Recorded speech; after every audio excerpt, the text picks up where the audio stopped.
welcome to the Back in Business podcast. I'm business journalist, business conference host and podcaster Declan Curry. He's also the Back in Business business correspondent, and I'm small business journalist Liz Barkley. Declan, you haven't been with us for a few weeks. We've missed you greatly. I'm sure you haven't. But I know you. Well, I have to lie nicely at some point. I know. To keep in with you. All these years you've learned tact. And diplomacy. No. I know you've been busy, which is great, given that you and I are both freelancers. We need to be busy. But what are your thoughts on what's been happening over the past few weeks? I think it is the winter of our discontent. We had the growth figures this morning, which showed that the recovery is already slowing down rapidly, much earlier than economists had hoped. Growth of just 2% in August. And the big fear is that we may have already had the best that the recovery has to offer, because we now have pubs closing in Glasgow and Edinburgh and across central Scotland from 6 o'clock tonight. And who would ever have thought we'd have a headline like that? We're likely to have similar restrictions in much of the north of England from next week. We know that the infection rates are rising in the Midlands and in London as well. And then at the end of this month, the scheme that's been supporting wages packs up. Yes, the furlough scheme you're talking about, to be replaced by the job support scheme, which isn't anywhere near as generous, and people are getting really worried that they're not going to be able to afford to keep people on. I think this is the autumn of our discontent. We're not in winter yet. Yeah. It's going to get worse. It's going to feel like winter. Oh dear. Does the American situation have any bearing on this? The election's coming up in about 3 weeks. It has an immediate impact on the markets, because they've been watching the negotiations, or the lack of negotiations, between President Trump and Congress about whether there should be another $2 billion worth of stimulus. And President Trump, freshly released from hospital and freshly cured, he says, decided that he would abandon negotiations with Congress and then merely hours later urge Congress to get on with it. So it's not entirely sure where his policy is now taking us. But the markets were pinning their hopes on that extra $2 billion coming into the economy, if only to rescue jobs in stricken industries like the airline business. And of course, the big event in the calendar in the United States is the presidential election next month. Don't just watch who gets control of the White House. It's also important in determining who gets control of the House of Representatives and of the Senate as well. And there is not an outside chance that the Democrats will have a clean sweep, that they will get the White House, the House of Representatives, and the Senate as well. If that does happen, then you could see a lot of policies that may be, shall we say, challenging for some businesses, but you may also see quite a lot of stimulus coming down the path as well. I'm not sure that I should bring this up, and I'm not actually bringing it up because we would be here for the rest of the podcast, but I am just saying Brexit, oil markets. It hasn't gone away, It is just around the corner. The transition period under which we continue to trade with Europe under the rules of the single market and the customs union all comes to an end at the end of December. We are told that civil servants have advised ministers that tens of thousands of businesses are not yet ready for it. Well, for the very simple reason that tens of thousands of businesses don't know what they're getting ready for, because we don't yet know what position we're going to be in at the end of the year. Is there going to be a trade deal with Europe? Or is there not? They're two quite different options with quite different outcomes. I knew if I said that word, it would push your buttons. I did say oil markets as well. We're not going to go there, but I think we need to think about the impact of the oil markets. And we also need to think about the US and China relationship, which seems to me to be disintegrating as we speak. Again, that's another thing where a Biden victory might change the calculus. There will still be a degree of hostility and suspicion between the two, but if President Trump were to win, then there is likely to be an escalation of the trade tensions and sanctions between the US and China. If Biden wins, then there will still be tensions, but they'll be fought out in a more traditionally diplomatic mode. Okay, well, we're going to be talking about what the winter looks like and the autumn, I suppose, for small businesses shortly with freelance consultant Philip Ross, with business owner Emma Jones, and with Professor of Small Business Mark Hart. Jobs are on everyone's mind alongside the public health issues. Simon McVicker, our Director of Public Affairs Policy and Communications, is here. Simon, what can you tell us that the Chancellor is thinking? Well, nothing's been announced as we broadcast. But we're sitting on the edge of our seats. But it is now rumoured, and in the Times they are reporting that in those northern areas that are facing a shutdown at the moment, and then this shutdown will be tightened up next week, the Chancellor will use his job support scheme to pay 2/3 of the wages of workers who are affected in those key industries that are forced to shut down, which actually brings it into line with what the German scheme is, which I always said was a more generous scheme of what he should have been looking at from the first part. Now, this has come about because we're now beginning to see the fragmentation of political opinion.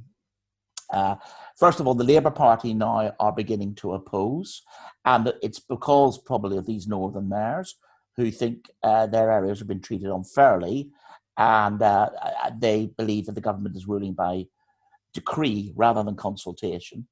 We're also seeing within the Conservative Party, a huge debate. I think it's not really a huge debate. The vast majority of Conservative MPs are not convinced about the shutdown, and they believe we should be getting the economy back on course. And Boris, for instance, is having a vote apparently on the 10 o'clock curfew next week.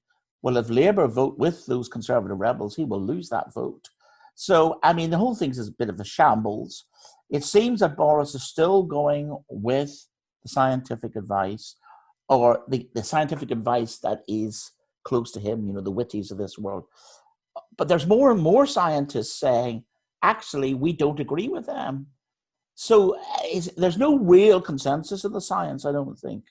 The government is doing what most other European countries are doing, but with less success. We don't seem to be bringing the rate down here in the way that other countries have been doing that. And, that answers questions. Are people here more rebellious? Are they not following the rules? And will another lockdown really work?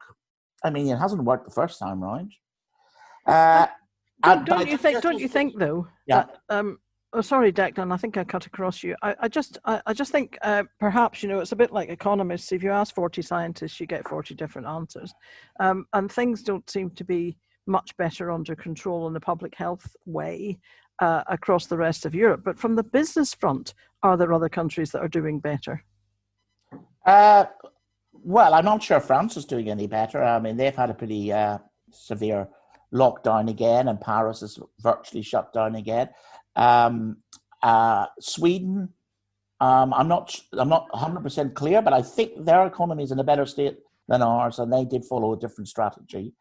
I think the United States is in a terrible mess, but they've had no strategy there at all. Well, depends which state you're in, basically.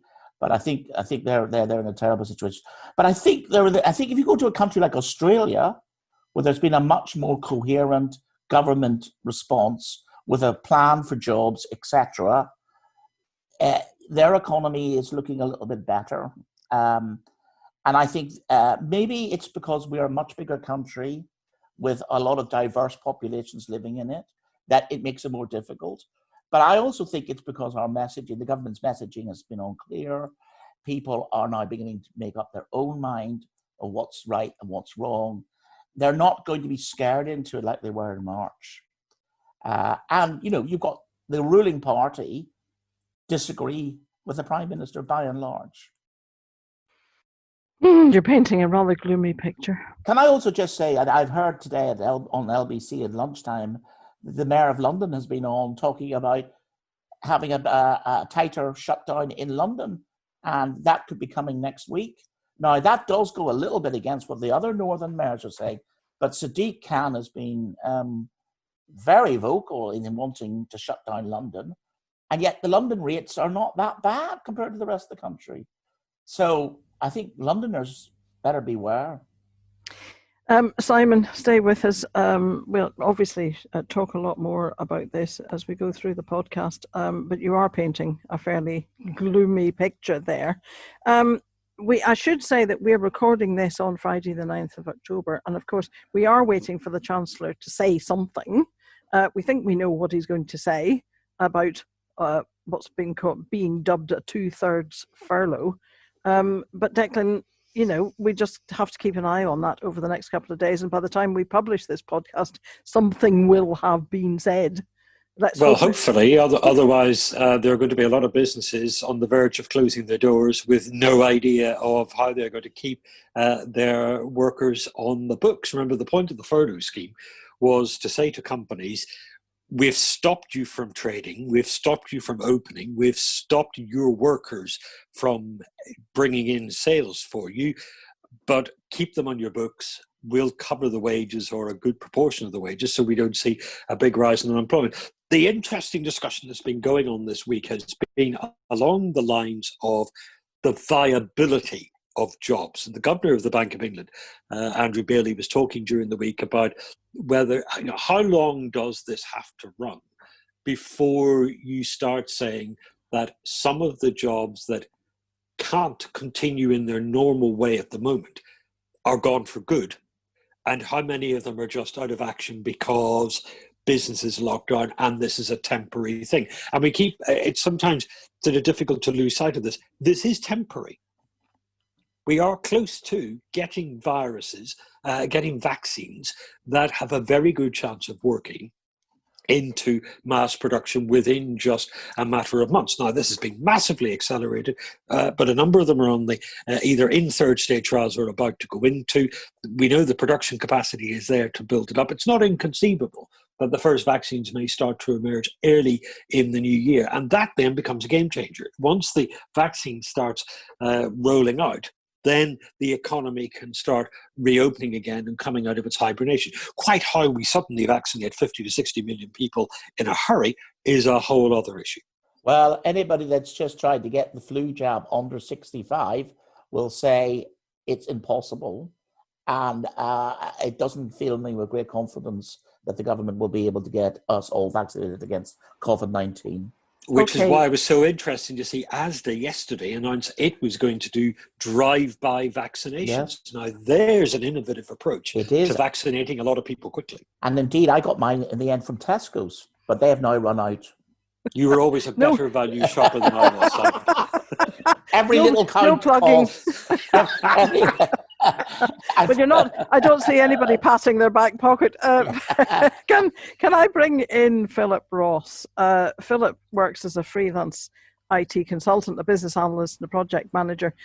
Philip, I think I'm right in saying that you specialise in digital transformation and in cyber security. And given that we're all working at home, I suspect the security issue for a lot of businesses is very important.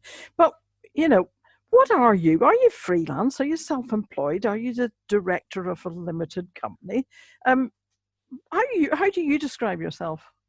It's always the hardest question to answer, because people say, when we come to this interview, somebody said, give me your official title. And I go, well, what is my official title? Well, in fact, I work freelance. I do contract work. I work through a limited company. So I'm director of my own limited company. So I class myself as a consultant to actually work. But often when people say, are you self-employed? They think you are self-employed as in like the tradesman who comes around, self-employed that way, whereas instead actually work through a limited company. And it's interesting actually, because during lockdown, people saying, what are you working on? I'm going, I'm working on antivirus stuff. And they're going, oh, that's really important, isn't it? And I'm going, oh. Yeah, but not what you think. Oh, no, keep going, because we need people like you. And they're going, well, doing our best, keep everybody safe.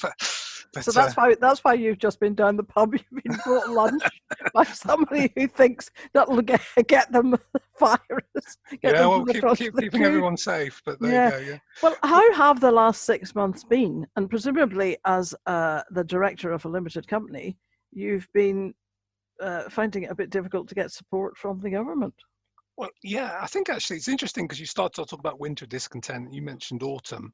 And I think it's very much is an autumnal feel at the moment because all the leaves are like the jobs all still on the trees. There's no new growth there, and we're just worried about that big gust of wind that's going to come and blow and knock them all down. Actually, and that's kind of we're sitting on that edge. And in terms of work, people that I know contracting and others, if you're in work, you're really fortunate.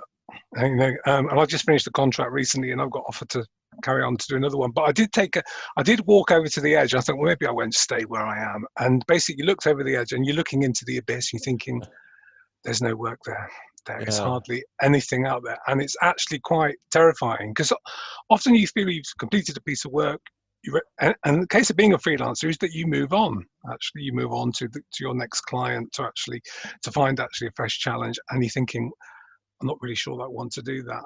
Actually, I need to stay where I am. And of course, the other side of it as a freelancer is rates have been cut all across the board. During actually working, we all actually asked to take a cut to help the client going, which you're fine. You go to renew your contracts, and you find actually the new one is actually on a lower rate where you're going to be. And it's those three things that you have to ask as a freelancer: can I find work? Is it paying enough? And is it going to be sustainable in the long term?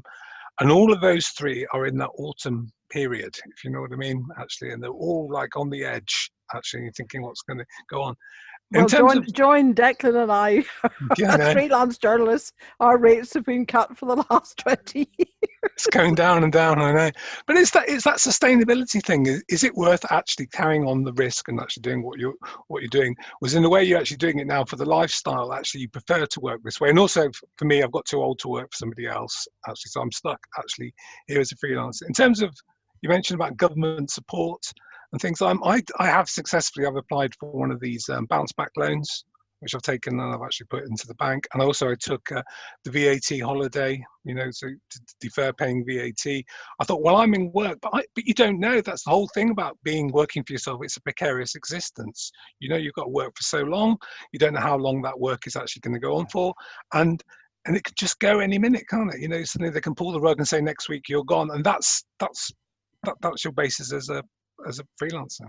And this is such an interesting point, Philip. It does make you wonder, given all the uncertainty that we as freelancers have been through, are there freelancers now who have gone back to salaried work and who have said, I've given up on the dream? Maybe this is something that Emma Jones from Enterprise Nation might have a thought on as well. Hello, Emma. We'll bring you into the conversation at this point as well. Have you come across freelancers who've said, I loved being a freelancer. I loved working for myself. It was so inspiring, but I just can't take the risk anymore? Not too much of it. And it's been so interesting hearing this conversation. And Simon McVicker kind of knows this. And in fact, Declan, crikey, I remember being on your amazing radio shows years ago. I have always been an incredible optimist. And of course, that optimism has been challenged in the past 6 months. But I'm really sorry to say, I am going to give kind of the positive things that we're seeing because, and I guess what has been incredibly striking about this pandemic is it has absolutely hit certain sectors much more than others. So in the past 6 months, what we've seen is anyone who's in the world of hospitality, live events and theatre, live music are on their knees and thinking, when are our industries going to come back? However, businesses that I'm speaking to who do subscription services, who are selling homewares for people that's delivered straight to their doors, have had an incredible pandemic because they've been selling really well. I did a webinar on Wednesday with an HR advisor. I said, how's business? She said, I've never been so busy. We did a focus group with accountants last week. I said, how have you found it? They said, we've never been so busy. So there's a lot of people in business services who've done pretty well. Of course, the other thing which I just keep on reflecting on is the startup rate at the moment. Masses and masses, record numbers of people starting businesses. So really? So Companies House in July 2020 recorded the highest ever number of company formations. To be fair, there are a couple of people out there saying is this, that people formed companies to apply for bounce back loans, and they are bogus companies. Again, I prefer to look at it and say, actually, so many people have spotted gaps in the market. Searches for starting a business on Enterprise Nation are up 67%. It's incredible. And this, I guess, in this incredibly challenging time, when still today there's depressing news that comes out of local lockdowns and the economy is still not growing, I just kind of have to stay rooted in British people are kind of amazing, because the way in which they're responding is by saying, okay, this is the time to start a business. Somebody just wrote to me from Crowdfunder just before coming on this call. They've just launched a new crowdfunding kind of program for people who've sadly been made unemployed, who are going to start a business. And I just looked on their title page, and the subject wording that they've written is, they wrote, "This is not the time," and they've crossed out the word "not." So essentially what they're saying is, people may think this is not the time to start a business. They've crossed out that word. And what they're saying is, this is incredibly the time. Assets are cheap. You can start a business really cheaply. There's gaps in the market opening up. Customers are still out there. They're just buying in different ways. So kind of in answer to that question, and as I say, I know Enterprise Nation has always been a very happy place. That has been challenged in the past couple of months, but we are seeing lots of people in business services do well. Online sellers are doing really well, and lots of startups starting. So we haven't heard too much of people saying, I'm stopping freelancing and I'm going to go and get a job instead. Can I bring in Mark Hart at this point? So we've got everybody in the conversation, and then you can, Declan and I can sit back and listen to you argue. Mark Hart is a professor of small business and entrepreneurship at Aston Business School. And Mark, semi-regular on this podcast. How realistic is Emma being in your experience? You're the researcher, 40 years of research into small businesses. How do you see it? What we do see in previous recessions is startup rates do rise. So there's an element of truth in what Emma is saying.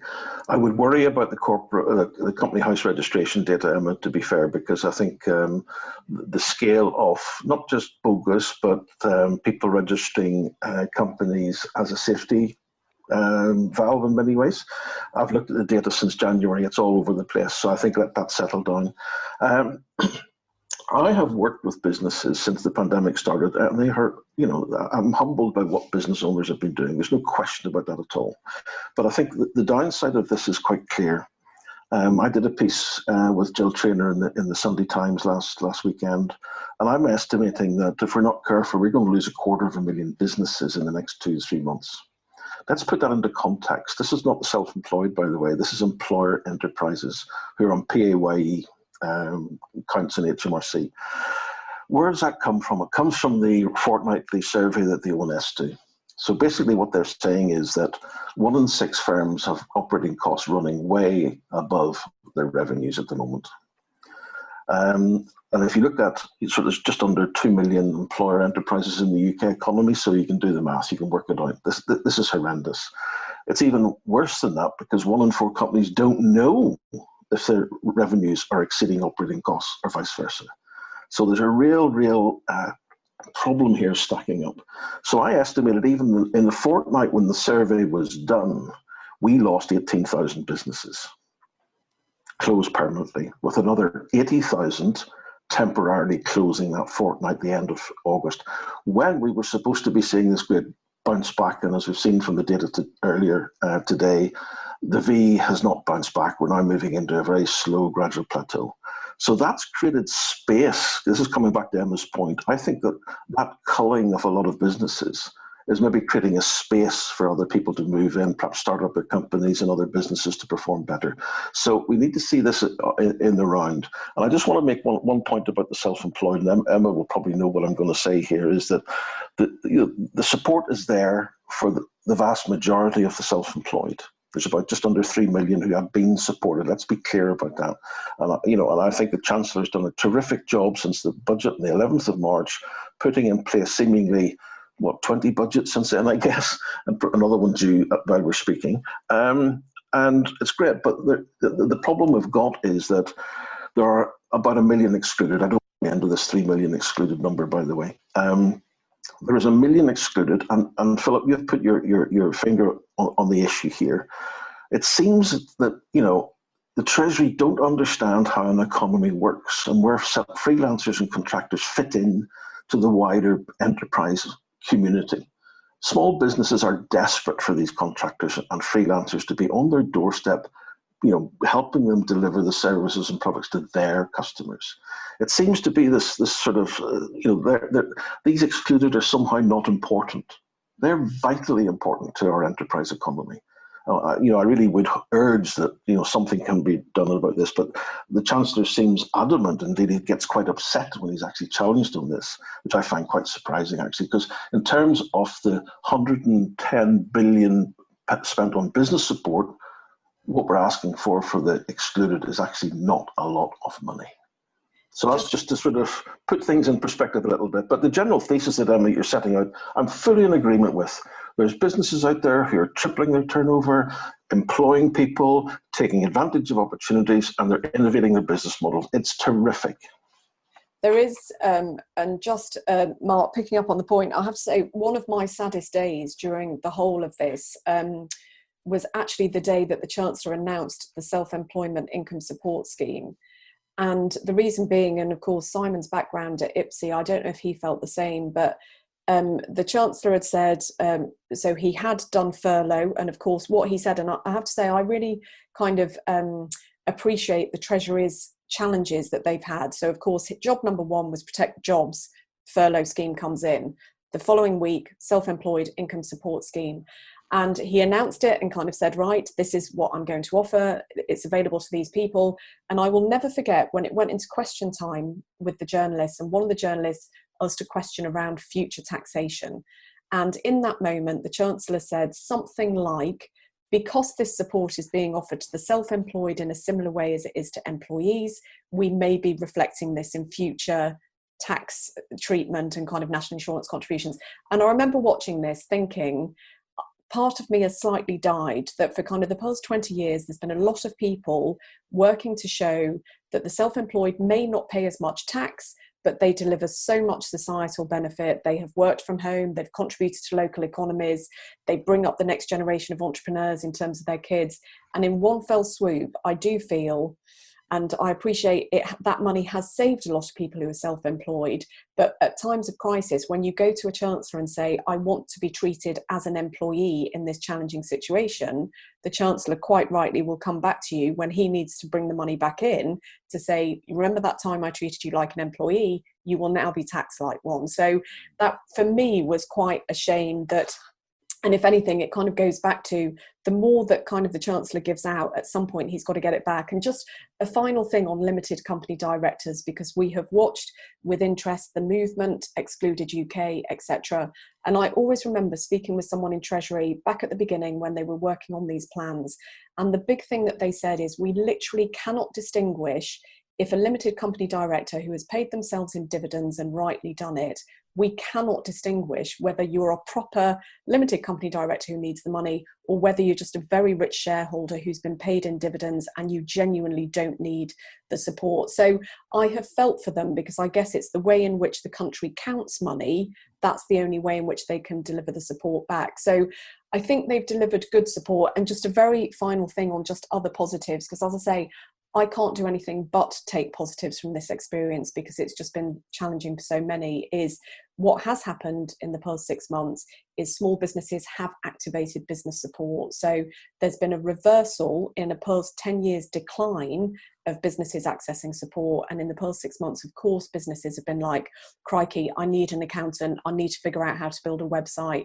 And my great hope is, can we bed in that culture where kind of access to business support isn't just for COVID, you keep it going and it kind of gets bedded in. So I think I kind of, in summary, I feel for the Treasury in terms of the tough decisions they've kind of had to take. But, you know, if small businesses can take anything from it, it's that digital adoption piece, accessing support, and hopefully kind of keeping that going. I can't tell you how pleased I am to hear you say that, make that point about businesses getting support, because they desperately need it. It's all very well making widgets, but that doesn't mean to say that you are the right person to do the actual business bits, and getting help to do that is absolutely great. Simon, I know that some of that stuff that Emma has been saying is what you've been saying to me over the past 6 months. The Chancellor's position on so we say on the limited company contractors, is the Treasury's position, and it has been the Treasury's position for quite a while. But to hear the Chancellor articulate it is shocking, I think, and it shows that the political battle's been lost there, because we already saw that with the proposals in IR35, and he's now going to hit both contractors and the self-employed. And I agree with Mark as well. I think that in many ways, self-employed and contractors saved many businesses after the last recession in 2008. So I mean, I just don't know where the Chancellor's coming on all this. I worry that you're looking too much on the positive, Emma, because you're always going to get people who, in a sort of crisis downturn, are going to try and go out on their own, especially the more white-collar workers.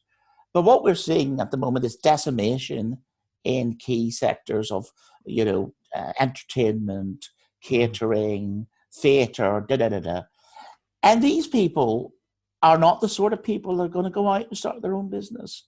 And they're also not going to be able to go and work in these high-tech companies either, because they don't have the right skills. So we're not hearing from the government where these new jobs are coming from. Well, Boris is talking about some pie-in-the-sky green jobs, but where are they coming from, and where are we training people to be able to do these jobs? Yeah, that's my point. That I just don't understand how people can become, stop being a chef one day and become an AI specialist the next day. Mark, how does that work? Have we got enough input on the training and skills side of this? Well, we've never got this right. I've been in this game for 40 years, as you say, to my shame, because nothing's changed on the skills agenda, really. It's not your fault. Well, I'm not taking personal responsibility, that's for sure. But it has been a problem. But one of the things I think Declan touched on it earlier about the notion of a viable job. Let's be clear about this. This is a temporary assessment of what's viable. I think that's been made already today. There is no question in my mind there will be no economic bounce back recovery until we suppress the virus. So we have to be careful what we mean by a viable job. In what context? If it's in the context of a public health emergency, I think it's rather unfair to be talking about jobs which are viable or not viable. So I think we've got to, if we've talked in the past about, jobs, they just wither in the vine, and, as digital comes on board and things are done differently, we're not talking about that. That's not what's happening here. So people who in the arts and entertainment sector, in the hospitality industry, these jobs are not viable because government has closed them. Let's be clear about this. So this discussion about viability I've seen in the last 2-3 weeks is really, really not helpful. So you're exactly right, Mark. We're not talking here about people who light gas lamps in the streets. Of course, we don't have those jobs anymore. They've been replaced by technology. But in 2 years, 3 years' time, when we're through this and we've found ways of managing it, are we still going to want to go to the pub? Of course we are. Are we still going to want to go to the theatre? Are we still going to want to go to art galleries? Yes, we are. We just have to do it in a different way. I want my barista in a year's time to make the best Americano that they can do. And that one job will always be there. I've just had a text from our head of policy to say that the Lib Dems are now calling for furlough to be extended till June. The Chancellor has always said that if he does that, that means that people are going to be in jobs that are not viable jobs. They don't exist anymore. That's a nonsense statement. Is that what you're saying? That's nonsense. What do you mean they don't exist? They don't exist because government's closed down the bloody industry. So would you say, therefore, that this furlough should be extended? Absolutely. To June? In France, they've extended it to June 2022. Germany have extended it. Any sensible country managing their economy properly in a public health crisis will extend furlough, period. If you're wondering why there's so many Northern Ireland voices in this podcast. Oh, we know how to argue, Liz. We certainly do. But let me therefore try to make space for a non-Northern Ireland voice, Philip Ross. You're trying to get a word in sideways. Yeah, I was going to say, in terms of you talked about skilled workforces and moving around, that we need more skilled workers. Well, actually, that's exactly what freelancers are. actually.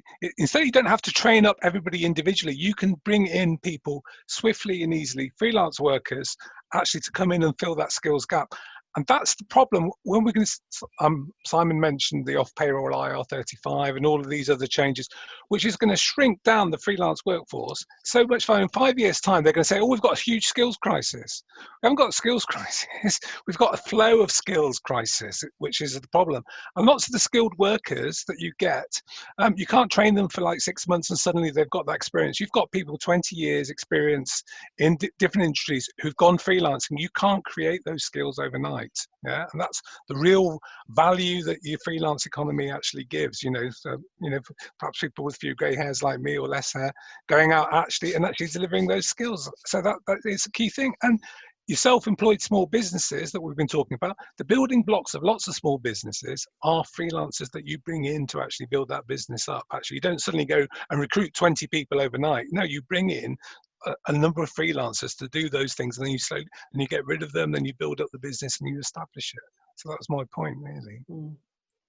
Yeah, there's one thing, just because Simon has accused me of being too positive, there is, I feel I need to get one negative in before the programme finishes. But there's definitely one thing that I am pretty nervous about at the moment when it comes to small businesses and freelancers, actually, which is procuring new contracts from kind of big brands, mainly the government. So I don't know if you saw the details on Deloitte yesterday. There was a freedom of information request, and it's like, what is it, 1,114 Deloitte partners or Deloitte people are kind of working, and it's cost 200 million. And the one thing, and maybe about 3 months ago, we launched a program for government called Recovery Advice for Business Program. I think it was why I was on the podcast last time. So thank you for that, where government is sending small businesses to our platform to get free advice calls. And that's with kind of individual small businesses. But I remember speaking to one of the trade bodies that got involved in that program, called the Management Consultancies Association. And this organisation tends to have smaller management consultancies. So it's not the big four, it's kind of the next tier. And I said to the lady who runs it, "How are your members finding it at the moment?" And she said they're not winning government work because at times of crisis, government literally turns to those who they feel safe with. And so this is one fear I have at the moment, is we're going to look back in kind of 12 months time and say, where did all the innovation happen in 2020? Oh, it didn't happen because big buyers only bought from those who they felt comfortable with. And if you think about small businesses and kind of feisty startups, one of the things in a non-COVID world that they've been able to benefit from is this kind of level playing field of being able to get out to networking events, meet people, put themselves forward. And of course, they just can't get an in at the moment. So that's definitely one thing that's on our mind, is how do you retain equal access to market opportunities when it's really tough to meet new contacts and kind of build that confidence in customers really quickly. But also, when we've got a really onerous procurement system for an awful lot of those contracts. I mean, I've had small firms say to me, I haven't got 3 weeks or the human resources, the human beings, in order to put this bid in. Mark, we've been threatening to make this better over the years. The government has tried several times to find ways to get small businesses through the procurement system much more simply, but that hasn't worked either. And that's not your fault either. No, I mean, they had a big push at the time of the Olympics. Remember the Olympics 2012, the highlight of the post-war period for happier days. Happier days indeed. But there was a whole attempt then to open up the procurement process, make it, and businesses were to get support if they didn't quite make thresholds, etc., etc. We just seem to have lost all that. That was some innovation within London, obviously driven by London and partnership with the Department for Business, as it now is. But I just don't understand this. And as you say, the innovation is really crucial as these individuals like Philip and others bring to the party for larger businesses. It's just a shame that we can't do it. And I think, and it's going to get worse. I mean, obviously during the pandemic, the emergency legislation has just removed all that off the table. But and we know what we get, in terms of test, track, trace. isolate system. You know, we've been let down badly, yet I know a lot of IT people who work in cybersecurity in the little cluster around Cheltenham and Malvern who said we could have done that in a wet weekend. You know, there's a lot of expertise there, but, you know, so we've got a problem. Skills are still a problem. Procurement's still a problem. I saw something very positive about late payment in the last couple of weeks. This is good news. Let's just see whether people end up in court as a result of it. I somehow doubt it, because the other problem you've got is that small businesses are so keen to get a contract, they'll sign up to any terms. And as long as they sign up to terms which are 60 or 90 days, well, there's no argument, is there? So that's a fundamental problem. The final point, I know Emma's trying to get in, but look, business support point that Emma made is really important. We have flushed out a lot of business owners who have got an appetite. I've been running some programs on for bays through the pandemic. We switched them online and they've become really popular. And the Small Business Leadership Program, which was launched by the Department for Business in late August, it goes online next week. So that's for 2,000 businesses to be pushed through by next March. And talking to Treasury, we can say, how do we do more of this? So that I think there's a sense now where they need to have a properly joined up business support policy for small businesses. You know, and people like Emma have been pushing on this for many, many years through her organisation. So I think this pandemic maybe brings some good.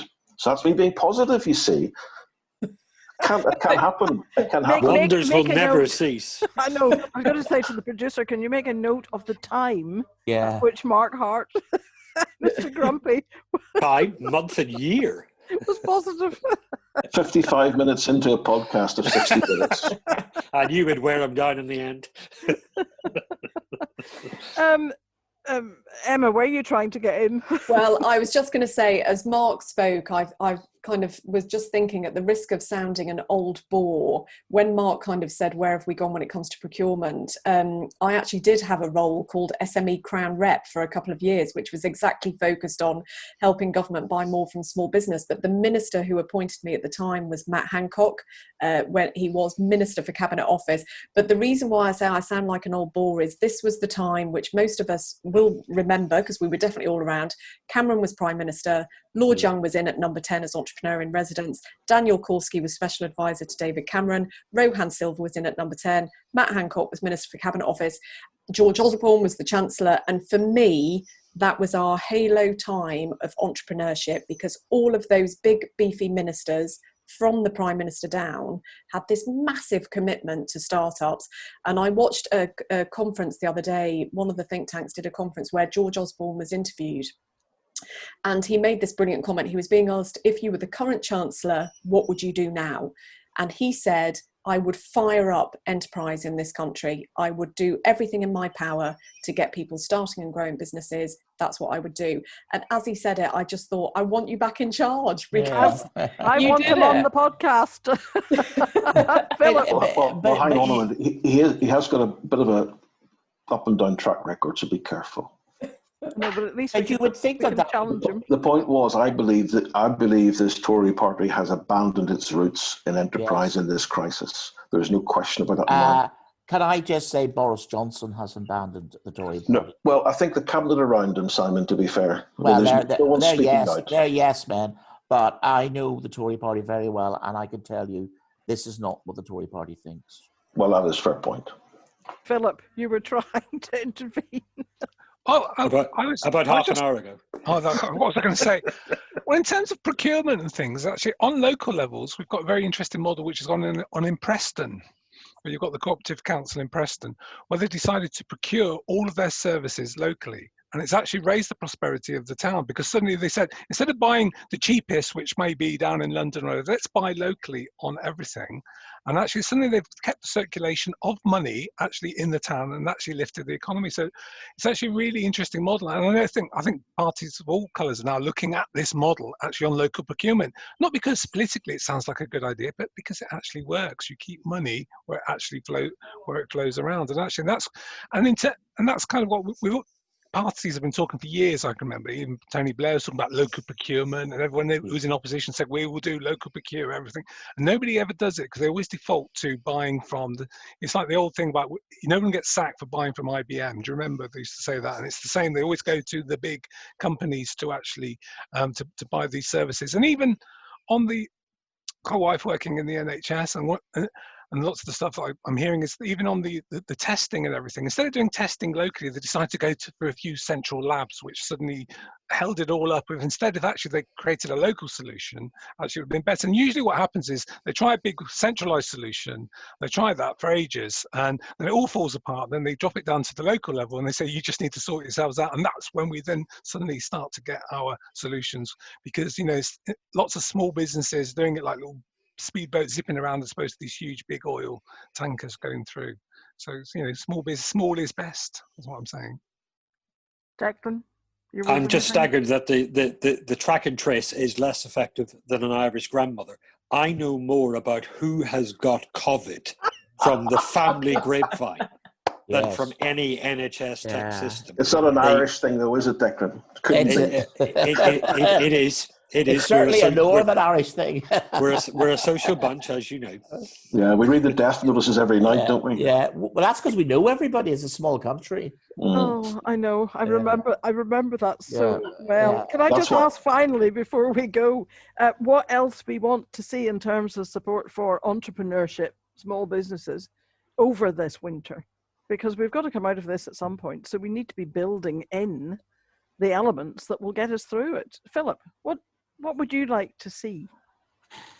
Well, I think actually one of the things that's come out is that government said, oh, self-employment was apparently very easy to tax. And then suddenly when it's actually very difficult to support, actually, you know, these are the two contrasts. Now, if actually is a recognition, actually we do need some root and branch change in actually how we look at and understand our self-employed, so we can identify people better, so we can actually target support for them through and actually recognize and count them and recognize them, and so we can actually then support them. So if we can start to count the self-employed properly, recognize who they actually are, realize the contribution, and then we can nurture and maintain that self-employed market for people who are going to be there. Whether it's it doesn't have to be financial support, but it's going to have to be something. It may be time to actually keep people going over the long term is what people want. Sustainability.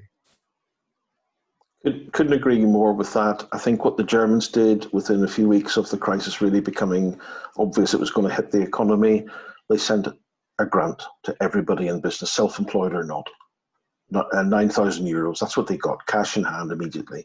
I don't understand why we can't do that. When you think of the billions of pounds that are now going to be defaulted on under bounce back loans, never mind the fraudulent claims that they're trying to weed out, and other wastes in the system in this pandemic, I think what we need to do is make sure that what Sunak said in March, and the whole government, we will put our arms around you and support everybody, and that includes every business. Yes, it will cost. It's only temporary. And secondly, stop this nonsense about viable jobs or not. And thirdly, we've got to support our small businesses in whatever it takes. Oh, I've heard that one before. You said it before. Emma? Well, segue in from that, definitely ongoing support for small business, more around hopefully this culture bedding in that small businesses feel that getting support is a good thing. I'd love to see. And then, dare I say, international trade. So I have loved watching Liz Truss do loads of free trade deals with Japan and I think the Ukraine she was tweeting about yesterday. So just the one thing I'd love to see, we have seen so many small businesses pivot online very quickly over the past 6 months. They've had to go online because that's where their customers are. Of course, when you're online, in theory, you can sell to the world. So I would love to see, as we go into transition period, a massive championing from the top level of government of international trade to say, hey, small businesses, we've had a massive shock domestically, keep going, but why not look a bit further afield, and technology can help you do that. So ongoing business support, but also maybe is this the time for us to broaden our horizons and look a little bit further out? Director of Policy at Mac in Business, Mr. McVicker, have you taken notes of all of that? I have. I mean, I do agree with nearly all of it. Just on the international trade point, it's very interesting, and our discussion earlier about the American presidential election and Brexit, it could have a profound effect on this country because Joe Biden has said it is a red line for him that the Anglo-Irish Peace Treaty, the Good Friday Agreement, is kept to, and that means where the Northern Irish border is. And if I just look at the current 538 predictions. This is the expert website for the president's election. They are now predicting it is 88% chance of a Biden presidency and a 68% chance of a Democrat Senate. So the government has got a lot of work to do for an American free trade deal. Declan, I'm exhausted because we seem to have just got a bigger and bigger and bigger list. Is it still Friday? I don't know. but no, because by the time people start listening to this, it'll actually be Monday. So no, it's not still Friday, it's Monday. Because I've got a dog that's been scratching at the door for a good half hour now. Oh, I thought Where is he? Where is he? We need a dog bark. She has been very well behaved. She's a well-trained beast. Can you make a bark? Can you make a bark? She doesn't speak on demand. She's not craven in her need for human affection and validation. Aye, she's not a spaniel. Well, my dog won't say anything either. So there you go. We've had another dog. If she could say the word ham sandwich, she would. Yeah, my spaniels are out, so you're not going to get a bark today. I did wonder why it was peace and calm and tranquility in the McVicar household. I know, it's very calm. Yeah. And I've got my very calm cat lying here fast asleep beside me. Thanks, everybody. It's been absolutely fascinating. Can we do it again soon? Fantastic. Emma, thank you very much. Emma Jones, Mark Hart, and Philip Ross. It's been a great conversation. And all of our podcast conversations and interviews with politicians and our blogs, all aspects of small business and self-employed are discussed, and they're all available at backinbusiness.org.uk. And there's another great conversation about to be posted on there. It's Mental Health Week this coming week, and our second mental well-being podcast will be on backinbusiness.org.uk on the 14th of October. That's Wednesday. So watch out for the social media about that in the next few days. If it is on your Twitter or your Instagram, or are we on Snapchat?